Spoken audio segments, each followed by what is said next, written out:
Everyone inside the Elite Shooters Club turned their heads when the perfect shot echoed across the range, followed by the roar of applause. The champion smiled as if the world itself bowed before him. His name was Blake Radcliffe, and for years this had been his kingdom. He was the 5-time national champion, Olympic gold medalist, and the face of a major gun brand. His wealth, his status, his talent. They wrapped around him like armor, making him untouchable. At least that is what he believed, because in that same room, standing near the door with a worn purse clutched in her hands, was someone no one noticed. A woman in a blue cardigan jeans bought at a department store, hair tied back in a plain ponytail. She looked like she did not belong. She looked like someone out of place. And for that very reason, the room had already decided she was invisible. Her name was Emma Miller, and at 35, she was used to being overlooked. She was used to whispers and half-glances, but today, something inside her would change forever. Emma stepped forward toward the desk, her voice quiet as she asked to join the open practice session. The receptionist barely lifted her eyes and told her membership. Only Emma reached into her purse and pulled out. A crinkled envelope inside was a day pass, a gift. She explained. The receptionist frowned, but let her through and across the range. Blake Radcliffe noticed her at once. He smirked and raised his voice so the entire hall could hear, "Well, looks." Like someone took a wrong turn on the way to Walmart. Laughter rippled through his friends, sharp and cruel. Emma lowered her gaze and walked to the far end of the range, her steps slow but steady. When she unwrapped the cloth inside her bag, a modest Glock 19 appeared. It looked small and unremarkable compared to the polished custom weapons around her, and that was exactly why the men drifted closer, their eyes lit with amusement. $10 says she can't hit the target, one laughed. Blake, raise the stakes 10,000, he sneered. She has probably never even held a gun. He strolled over to her station, voice dripping with condescension. Excuse me, Mom. Are you sure you are in the right place? This is not a knitting circle. More laughter followed. But when Emma lifted her eyes to meet his, her gaze was steady, calm, unshaken. I'm just here to practice, she said. Blake leaned in with a smile filled with arrogance. Practice, honey. This is a place for real shooters. 10,000 says you cannot. Hit the bullseye from 50 yards. She hesitated for only a moment, her hand brushing against the gold band on her finger before she nodded. All right, she whispered. The crowd stirred, whispers spreading. Blake grinned wider, announcing to everyone present that a show was about to begin. No one there saw the subtle change in Emma, the way her shoulders settled, the way her stance shifted into perfect balance, the way her breathing slowed into controlled rhythm. They could not see the years of practice, the patient lessons, the quiet evenings spent learning from the man who once wore that very ring. 3 years earlier, she had stood beneath the gray April sky at Arlington Cemetery as rifles cracked in salute, the folded American flag pressed against. Her chest felt heavier than stone. Her husband, Master Chief Nathan Miller, had been laid to rest that day. The world knew him as a decorated Navy SEAL sniper. His brothers called him the Ghost for his unmatched skill. But to Emma, he was simply her husband, the man who once told her, "You are the reason I fight to come home." She had not touched a gun since that day. Grief had locked everything away until now. Blake called out loudly, making sure everyone could hear, "If she hits, I pay. If she misses, she leaves and never comes back." Emma lifted the Glock, her fingers moving with muscle memory, her body falling into the rhythm her husband had drilled into her over and over. She aligned her sights, drew in a slow breath, exhaled halfway and squeezed the trigger. The shot cracked clean and sharp across the room. All eyes turned to the target as the mechanism whirred and drew it closer. Inch by inch, suspense thick enough to choke, and then silence as the target arrived, showing a hole dead center. In the bullseye, for the first time, the champion himself faltered. His smirk flickered. His jaw tightened. Emma placed the Glock down gently, her expression unchanged. Blake snatched the target, staring at it in disbelief. Beginner's luck, he snapped. Anyone can get lucky once, but the crowd no longer laughed. Instead, they watched her with new eyes, wondering who this quiet woman really was. The silence inside the range stretched heavy after that perfect bullseye. And though Blake forced a laugh, the unease in his eyes betrayed what he felt. He stepped closer, declaring loudly, "One shot means nothing, let's make it real." $50,000. 3 bullseyes in a row at 75 yards. If you miss even once, you admit you cheated and never come back. The crowd gasped at the sum, at the arrogance. Some whispered that it was unfair. Others leaned forward, eager for drama. Emma looked down. At the wedding band on her finger, she twisted it gently once more, and when she raised her head, her voice was steady. "If I win, the money goes to the Veterans Support Foundation?" A murmur rippled through the audience. Rebecca Johnson, the club manager, frowned at Blake, urging him to reconsider, but he waved her off. Emma took her place at the line. The whispers of her husband echoed in her memory. Equipment changes, conditions change, but your training never leaves you. Trust your breath. Trust your body. Trust your calm. The room was utterly silent as she lifted the Glock. The weight, familiar. Her stance perfected by years of patient lessons, she fired the first shot. The crack rang clear, and the target returned, another bullseye. Blake's jaw clenched. The second came faster, her rhythm smoother. Another perfect center. Hit. The crowd shifted, murmurs rising. The third shot, she twisted her ring once more as if calling on Nathan's presence, then pulled the trigger, dead center again. The crowd erupted, unable to contain itself. This time, applause and gasps filling the hall.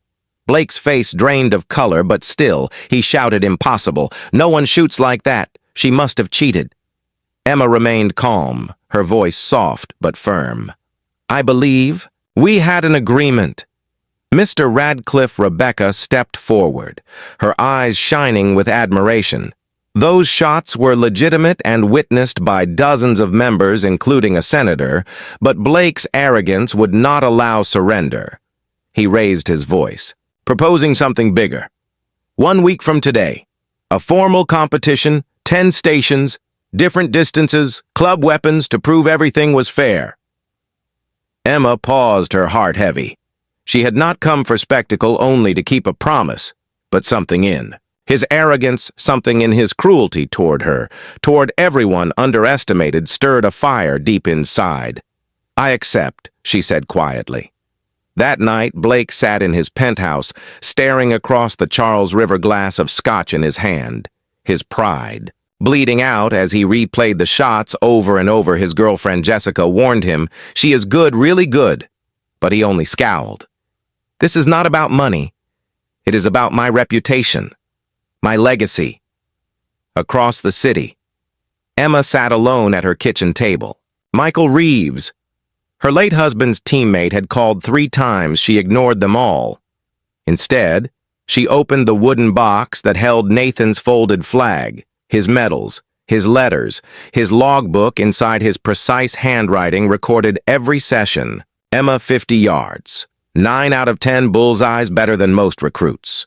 The words burned into her chest with both pride and grief. The following morning, she called in sick to work for the first time in years and drove to a public range far from the elite shooters club for hours. She practiced her hands, remembering every correction, every whispered encouragement, every principle Nathan had given her. Stance, breathing control, patience above all. She fired again and again, until the ache in her arms matched the ache in her heart. When she returned home, a message waited from Rebecca. Blake had requested changes, 10 firearms, 10 stations. The board approved.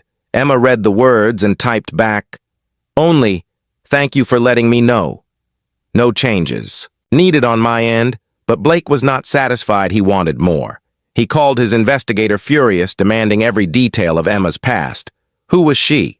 How could she shoot like that? The answer arrived later that night. Virginia Beach, the investigator, said her husband was Master Chief Nathan Miller, U.S. Navy SEAL sniper, killed in action 3 years ago. The ghost Blake froze as the name cut through him. He knew that reputation, even whispers of it carried weight. The widow of a legendary sniper. Trained by his own hand, this was no beginner. This was no fluke. Emma did not know any of this, yet she only knew that she had stepped into something far greater than herself. A battle not just with a man drunk on arrogance, but with a world that dismissed. The quiet ones, the invisible ones. And she was determined to honor the promise she had made that she would never lay down the lessons her husband left behind. The question that now hung in the air was not whether she could shoot it, was whether she could endure the storm Blake was preparing to unleash. The night before the competition, the city buzzed with rumors, whispers of the mysterious woman who had humiliated Blake.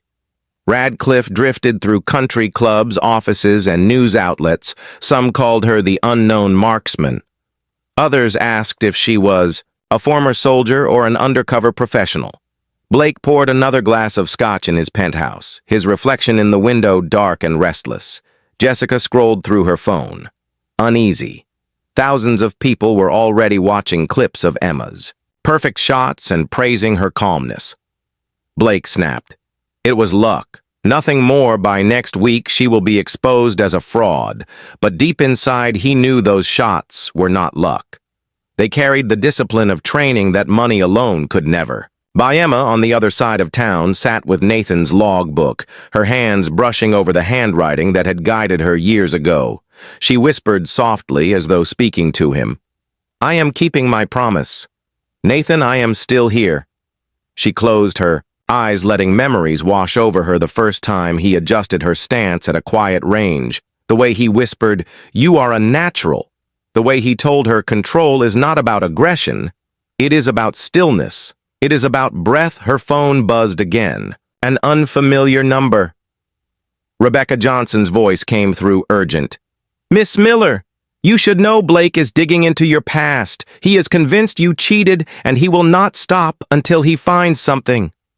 Emma closed her eyes. She had expected as much. Thank you for telling me. I have nothing to hide. But Rebecca pressed on. Blake has influence in this city. His family owns half of Boston. If he feels threatened, he can make life very difficult for you. Emma replied softly. I have lived with real threats before. This does not scare me. Next morning, she drove out of the city to a quiet range where few would notice her presence. A black SUV with government plates sat parked outside, leaning against it. Was a tall man with the unmistakable bearing of military training Commander Wilson. He introduced himself. I served with Nathan in Baghdad. I heard you might need some help with the Macmillan tac rifle. Emma studied him, cautious, then nodded. They spent the next hours together on the range, his voice steady as he guided her through the unfamiliar weapon. Nathan taught you well. He observed your patience, your breathing, your calm. They are his gifts to you. Trust them. Emma listened and practiced each adjustment, each formula, until the impossible distance began to shrink before her eyes. Before leaving, Wilson handed her a small notebook. Nathan's calculations, wind formulas, distance notes. He wrote these himself. They might serve you tomorrow. Emma clutched the notebook with trembling hands. Thank you, Commander. But why are you helping me? His voice softened. Because when you lose a brother, you look after what mattered to him, and you mattered to Nathan more than anything. That night, Blake received confirmation of what he feared most. His investigator laid out the truth. She is the widow of Master Chief Nathan Miller. The Ghost, one of the finest snipers in SEAL history. She trained with him extensively. Blake's hands tightened around his glass, his mind racing. If the world discovered this narrative, he would not only lose, but lose to a story greater than his own. The widow honoring her husband. The underdog rising against privilege. It was everything the public loved, and everything that threatened to destroy. Jessica urged him to cancel, to walk away. But Blake slammed his fist down. I will not retreat. Experience wins over sentiment every time. Across the city, Emma prepared quietly.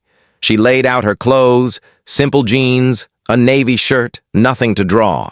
Attention! Her duffel bag carried only the essentials and Nathan's notebook. She stared at her reflection in the mirror, whispering once more, "I will keep your promise. Nathan, tomorrow. I will not back down." Her heart was steady, not with arrogance, but with a sense of duty that reached beyond herself. She was not fighting for recognition. She was fighting to prove that the quiet ones, the overlooked ones, could not be dismissed forever. The morning of the competition dawned with nervous energy. The Elite Shooters Club transformed into an arena. Cameras flashing, crowds pressing in the air, charged with anticipation for Blake. It was another stage, another chance to perform for Emma. It was a battlefield of a different kind, a test of heart. As much as skill, and somewhere deep inside, she felt Nathan's presence steadying her, whispering, as he always had, "Breathe, focus, let the world fall away." The club was unrecognizable that morning. Banners hung bright, cameras flashed the air, thrummed with a mix of excitement and doubt. For many had come to see a spectacle. Some expected Blake Radcliffe to crush the unknown challenger. Others whispered of the quiet woman who had stunned them with impossible shots. Emma walked through the entrance, her steps steady, her clothes plain, her duffel bag small. She looked like no champion. She looked like no rival, and yet eyes followed her as though she carried a hidden storm. Rebecca Johnson approached quietly, her voice low. "There are irregularities in the equipment. I checked them myself. Nothing I can officially protest, but enough to give advantage to someone who knows these firearms intimately." Emma nodded calmly. "Thank you, Miss Johnson, but do not worry. I will adapt." She had learned long ago from Nathan that conditions always changed. The wind shifted, weapons jammed, and still you had to stand steady and trust your training. Blake arrived. In a wave of noise and flashbulbs, his entourage trailing behind his clothes marked with sponsor logos, his smile sharp but cold. He moved toward Emma, his voice loud enough for all to hear. "Miss Miller, I trust you slept well?" The subtle edge in his tone made clear he knew about Nathan. "Your husband taught you well. I have done my homework." Emma met his eyes without flinching. "Then you know he valued integrity above all else. Perhaps that is something for you to consider today?" Blake's smirk wavered just slightly before he turned to greet the crowd like a showman. The competition began, station after station, each with a new firearm, each with challenges designed to break focus. Blake was precise, his movements honed by years of contests, his scores perfect and polished. The crowd applauded each shot. Emma, by contrast, was quiet, her stance economical, her breathing steady. She wasted no energy, no flair, no performance, only stillness, only calm, and when the targets returned, her scores matched his over and over. The murmurs in the stands grew louder. The woman who looked like no one was standing toe-to-toe with the champion. By the fourth station, Blake held a narrow lead, his experience showing. But at the fifth, Emma felt the difference.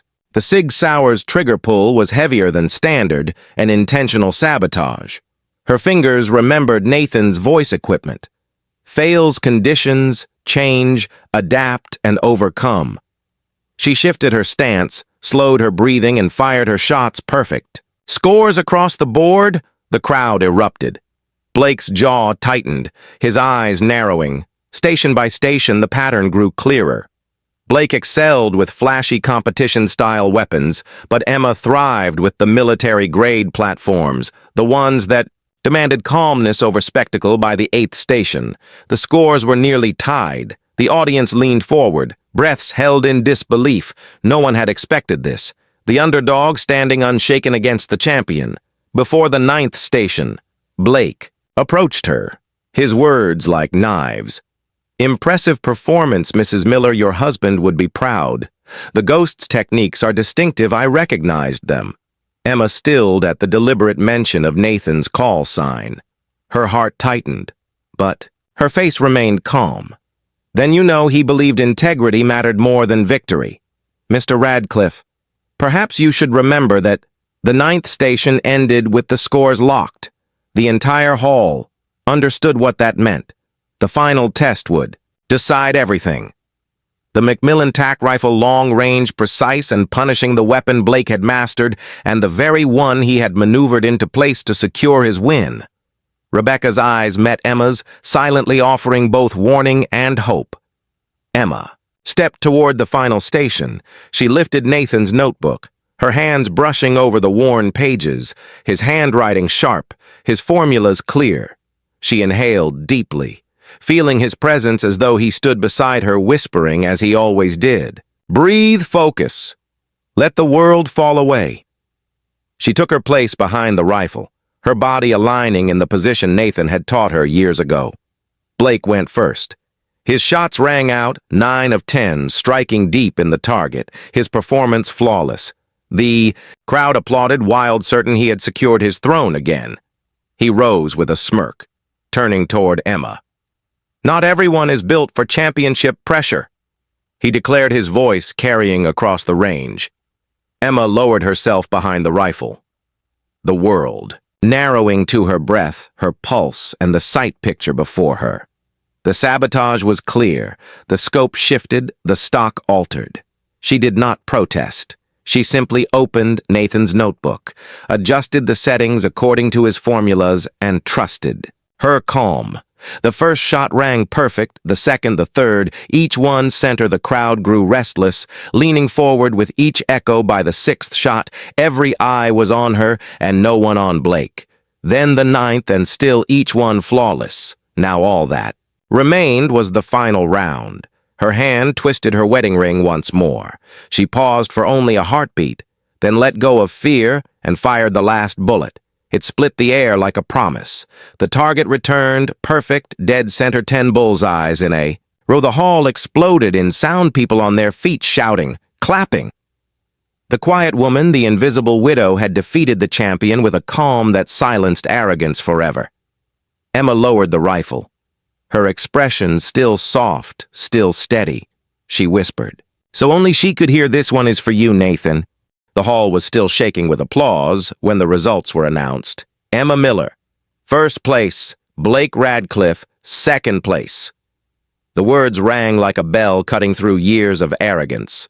Blake forced a smile, extending his hand, but his eyes burned. This isn't over, he whispered.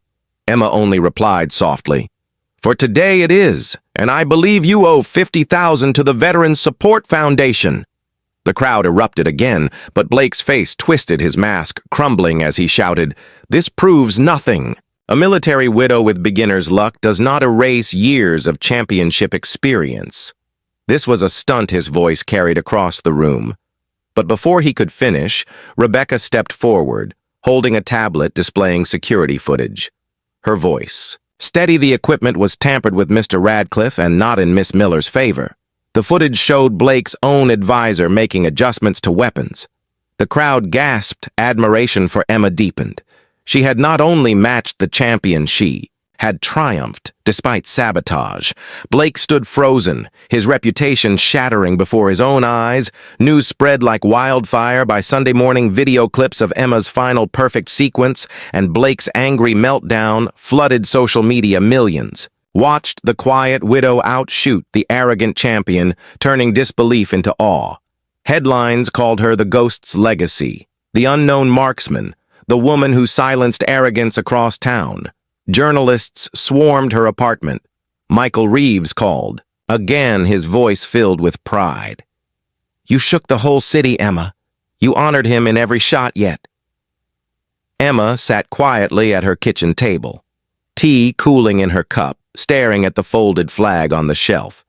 It had never been about headlines. It had been about keeping a promise. Still, the weight of it pressed down heavier than she expected. Her phone buzzed, another unfamiliar number. Rebecca Johnson again. Her tone hushed. Blake is refusing to pay the donation, and worse, he is pulling every string he can to twist this narrative. Emma closed her eyes. She had lived with shadows and silence for years. She could live with this too. But she also knew that truth mattered. Blake's penthouse told a different story. His crisis team gathered around. Him spinning strategies, his publicist suggesting an apology, a donation, a statement of stress.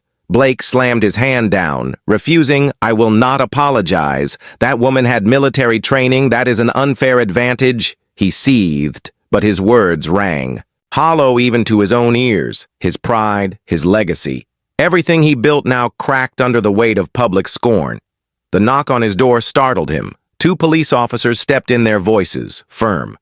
"Mr. Radcliffe, you need to answer questions regarding..." Allegations of fraud and tampering, the whispers of sabotage had become charges. The man who once strutted untouchable now faced consequences. At the same time, Emma was invited to meet with Colonel James Harrison of the Veterans Support Foundation.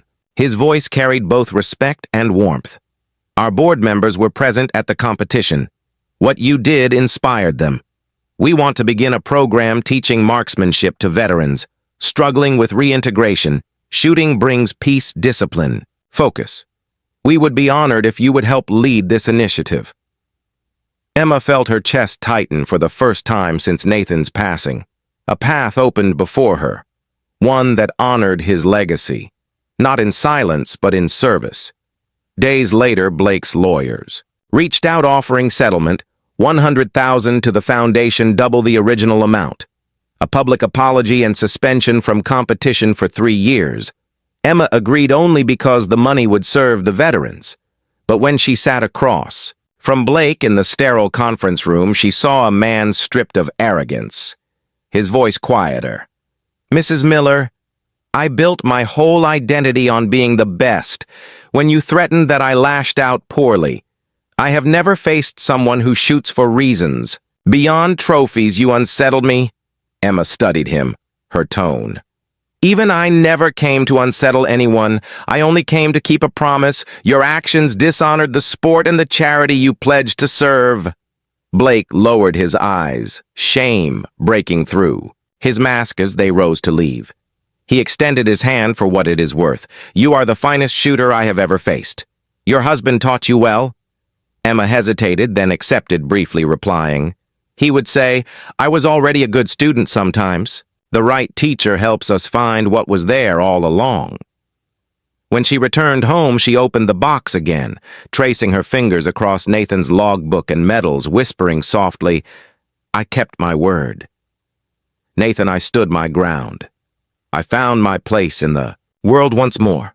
2 weeks later, the air inside the Veterans Support Foundation felt different. Hopeful, alive, Emma stood at the edge of the newly built training range, funded partly by Blake's forced donation and partly by supporters moved by her story. Her first class gathered before her. 6 veterans, men and women carrying scars, both visible and unseen. Some with hesitant eyes, some with shoulders heavy from burdens. They no longer named. Emma's voice was steady as she began. "Good morning. My name is Emma Miller. I am not a soldier. I am not a champion. I am simply someone who learned that steady hands often belong to those who have endured the greatest shaking. Today we begin with how to stand, how to breathe, how to focus." The range filled with the sound of gunfire, but it was different here. It was not arrogance or competition. It was therapy. It was discipline. It was healing. Each shot echoed with purpose as the veterans slowly rediscovered control within themselves. Emma walked among them, correcting stances, reminding them to breathe quietly, encouraging with the same patience Nathan once gave her. Every movement felt like giving back every lesson, like carrying forward a promise that would never die. As weeks passed, the program grew. Word spread of the widow who taught veterans to steady their hands and steady their hearts.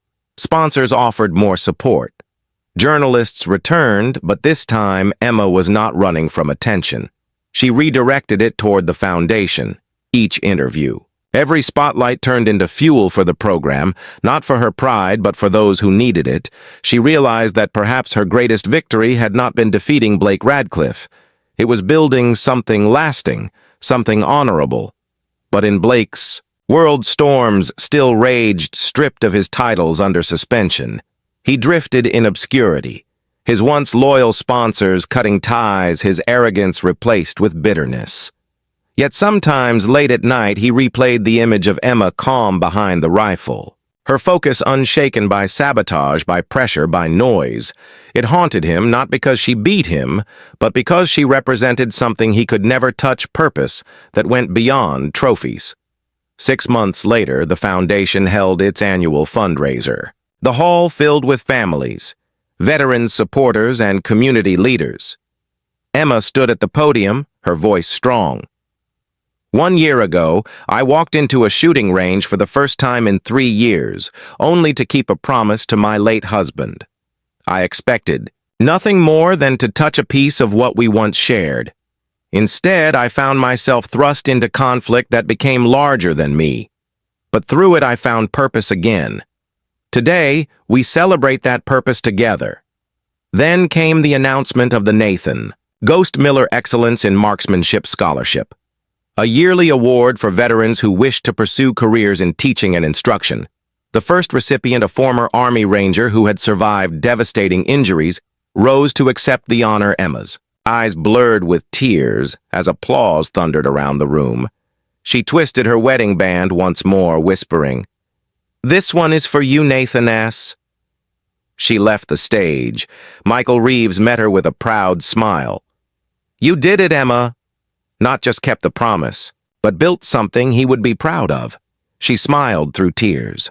"I thought I was only honoring his memory, but I realize now I was also rebuilding myself." Michael nodded softly. Sometimes honoring the past means stepping fully into the future. The crowd that night saw not just a woman who once embarrassed a champion, but a woman who transformed grief into strength, who turned disrespect into dignity, and who built hope out of pain. Those who listened carried home a quiet lesson that true victory is not measured in medals or money. It is measured in the lives touched, in the promises kept, in the strength to rise when the world expects you to fall.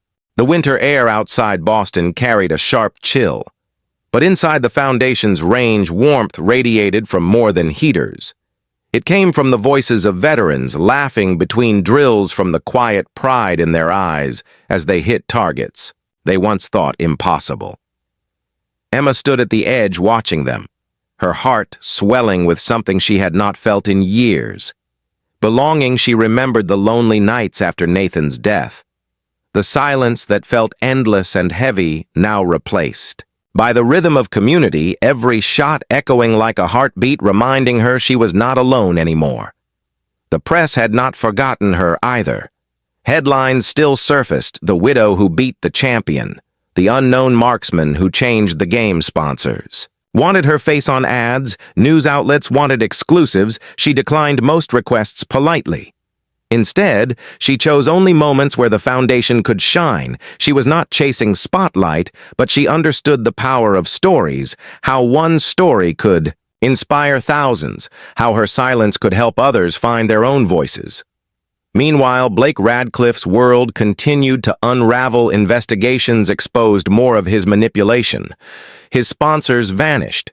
His influence in the elite circles eroded. Faster than he imagined, he appeared less in public, hiding from questions that cut deeper than bullets about fairness, about arrogance, about humility. His reputation, the fortress he had built his whole life, now stood in ruins. And for the first time, he tasted the loneliness that comes when applause fades one evening. Emma sat alone at her kitchen table, the box of Nathan's belongings open before her. She lifted the folded flag, pressed it close, whispering softly, "I thought losing you meant losing myself, but you were teaching me all along to stand on my own." She traced the pages of his logbook one last time, feeling the ink marks like echoes of his voice, then gently closed it, not as an ending but as a continuation. She realized now she was carrying the lessons forward, not just for her, but for countless others.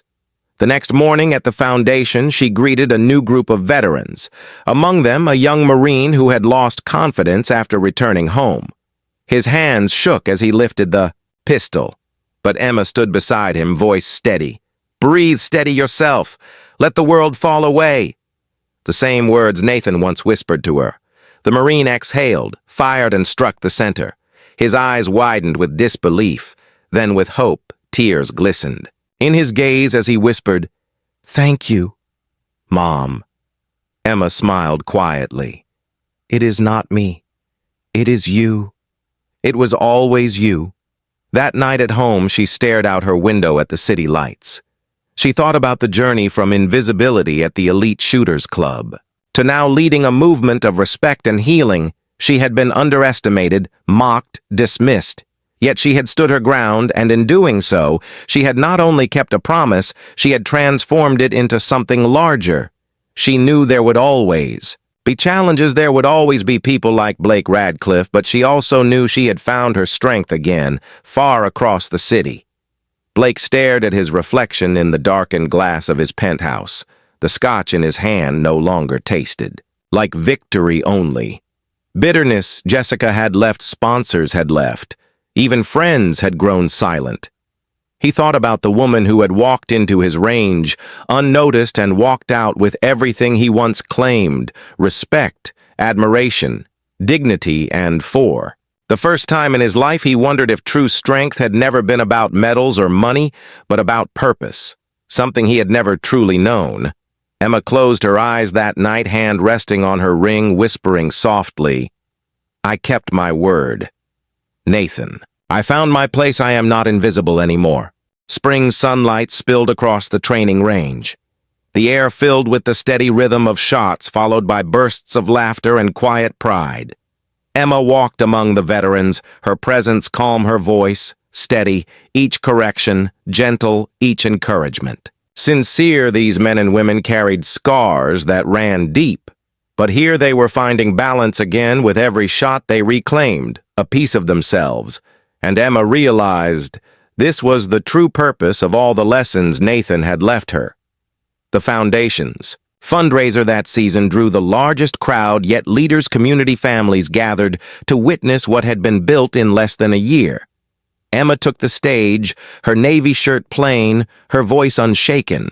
She spoke not of herself, but of the program, of the veterans who had stepped forward, of the quiet victories, won each day when hands once trembling, now held steady, when eyes once filled with doubt, now shone with focus. She told them that the strongest people are not always the loudest. Sometimes they are the ones who have endured silence and carried on. Then came the moment when the scholarship in Nathan's name was awarded once more. The young recipient stood tall, his voice breaking as he thanked her, and the crowd rose to their feet. The sound of applause wrapped around Emma like a tide. She twisted her wedding ring, whispering softly, "This is for you, Nathan. For every lesson, for every moment, for every breath you gave me." The applause was not for a single shot at a range.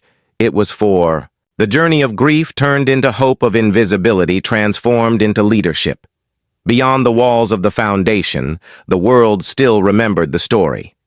The woman who walked into the elite shooters club, dismissed, mocked, underestimated, and walked out as a symbol of dignity. Millions had seen the video, millions had shared it, and though time passed, the lesson remained. Never underestimate the quiet ones, never dismiss the unseen. Behind their stillness may lie strength forged in fire. Blake Radcliffe rarely appeared in public again. Whispers said he lived quietly far from the city, his empire of arrogance dismantled by his own choices. Some said he still trained in silence, haunted by the memory of a calm woman who had bested him without rage, without noise, only steadiness. Others said he had finally begun to understand humility. But whether true or not, his chapter had closed, and Emma's had only begun. On a quiet Sunday morning, Emma returned alone to the small public range where Nathan had first taught her. She set the Glock on the table, lifted it with familiar care, and took her stance. The world fell away as it always did. Breath steady, heart calm, shot after shot struck center, each one like a conversation with the past, like a bridge between memory and present. She lowered the weapon at last. Smiling through quiet tears, "I kept my promise," she whispered, "and I built something new." Perhaps her greatest victory was not in defeating a champion, not in silencing arrogance, but in rediscovering her own place in the world. She was no longer only the widow of a fallen hero. She was Emma Miller, a teacher, a guide, a reminder that even in loss, life can be rebuilt and meaning can be found again. She had shown the world that dignity does not always roar. Sometimes it simply stands still. Sometimes it whispers through steady hands and quiet resolve. As the sun rose higher over the range, she gathered her things and walked toward the day ahead. Her steps light, her heart unburdened. She had lived through invisibility, grief, and doubt, and emerged not only visible, but essential for those who had once felt forgotten. She had become proof that one steady hand, one calm breath, one perfect shot could change everything and for everyone who heard her story. The lesson was clear: when the world overlooks you, when arrogance mocks you, when grief threatens to silence you, remember Emma Miller. Remember that the quiet ones carry storms within them, and that from the stillness of their strength can rise a movement of respect, one perfect shot at a time. You've heard this confession. Now wait until you hear the next one.